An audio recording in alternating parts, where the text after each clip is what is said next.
Remue ménage. Remue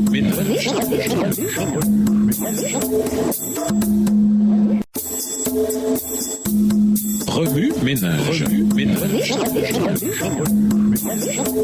Bienvenue dans votre émission. Remue ménage. Nous voilà à la leçon de mercredi. Invité, discerner les prophètes. Jésus a dit, gardez-vous des faux prophètes. Ils viennent à vous en vêtements de brebis et au-dedans ce sont des loups ravisseurs. Vous les reconnaîtrez à leurs fruits. Matthieu 7, les versets 15 et 16, la première partie. Voilà Jésus, le prophète des prophètes, l'a dit. Aussi aggravant et déconcertant que cela puisse être, nous sommes appelés, dans la guerre spirituelle, à rester sur nos gardes. Nous le faisons tout le temps, vérifiant si des courriels sont des pourriels, si des requêtes d'amis sont des robots, si les offres gratuites le sont vraiment. Elles ne le sont jamais. Puisque nous sommes prudents dans le domaine numérique et plus prudents encore lorsque des gens se présentent littéralement à notre porte, à combien plus forte raison devons-nous l'être en ce qui concerne le monde spirituel? Mais comment? Jésus, par le Saint-Esprit, nous donne des principes pour discerner si une personne est vraiment inspirée de Dieu. Premièrement, il leur dira tout ce que je lui commanderai. Deutéronome 18, versets 18 à 20. Deuxièmement, si l'on ne parle pas ainsi, il n'y aura point d'horreur pour le peuple. Ésaïe 8, le verset 20. Troisièmement, c'est par l'accomplissement de ce qu'il prophétise qu'il sera reconnu comme véritablement envoyé par l'Éternel. Jérémie 28, verset 9. Quatrièmement, c'est donc à leurs fruits que vous les reconnaîtrez. Matthieu 7, les versets 15 à 20. Cinquièmement, celui qui prophétise, au contraire, parle aux hommes, les édifie, les exhorte, les console. Celui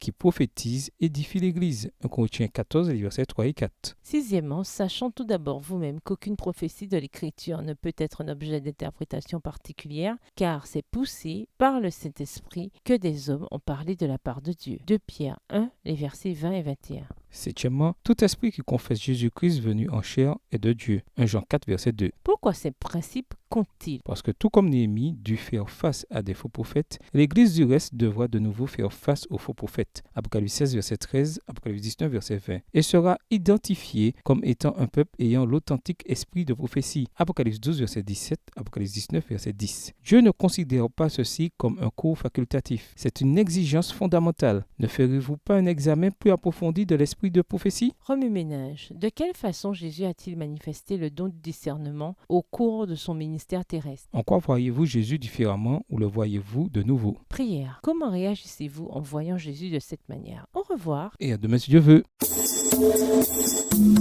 Remue ménage. Remue ménage.